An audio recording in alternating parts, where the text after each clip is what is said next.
అంటున్నావంట? సీమ నీ సొంతమా? అవునురా, ఈ సీమ నాది. ఈ సీమ కోసం ఊపిరి ఇస్తా, అవసరమైతే ఊపిరి తీస్తా. పో, సీమ వదిలి వెళ్ళిపో. నేను జైల్లో ఉన్నాయిన నా రాజ్యమే నడుస్తా ఉండాలనుకుంటా ఉన్నాను రా.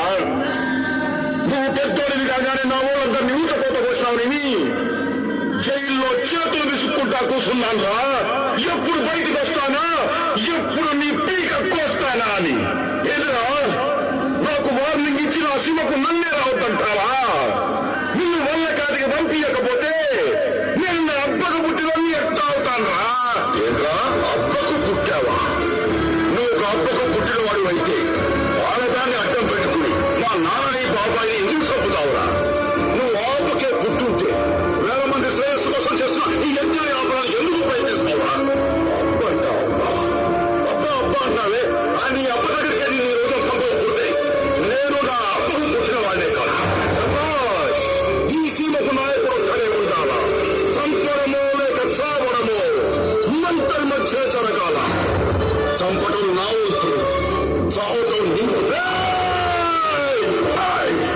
నీ పౌరుషం చూపించాల్సిన ఆడవాళ్ళ మీద కాదురా, మూడు మీద వేసం ఉన్న వాళ్ళ మీద, నా మీద. వస్తారా? మాట పడిపోయిందా? మీలో దమ్ముంటే ముందుకు రండి. చూసినా వెళ్ళే. ఏందిరా చూసుకునేది? నా బిడ్డ నేను చెప్పుకున్నా, నీకేందిరా బాధ? నీ బిడ్డ నువ్వు కన్నావా, మోసావా, పెంచావా? నువ్వు పొడిస్తే అమ్మ అంటావు, ఇప్పుడు అమ్మ కడుపులోనే పొడిచావు. నీకు తమ్ములకు కత్తికాయ రావడంలో తెలుసు తప్ప ఒక తల్లి గుండెకు గాయమైతే ఆ తల్లి తెగులు గాయమైతే ఎలా ఉంటుందో తెలుసురా. పక్కపోతే పసుపు కుంకాలు పోగొట్టుకునే స్త్రీ బిడ్డ పోతే సర్వస్వం పోగొట్టుకోగా ఎలా కూలి కూలి ఏడుస్తుందో చూడరా.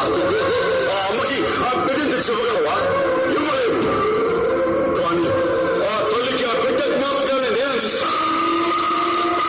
చూస్తారే, కానివ్వండి. అందరికీ తాను చేసే పాపం గుర్తుకు రావాలి.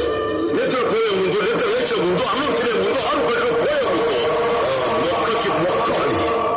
కాదని వాదించి ఎండగలిగితే నీ ఐదుగురికి పాడలేగలట.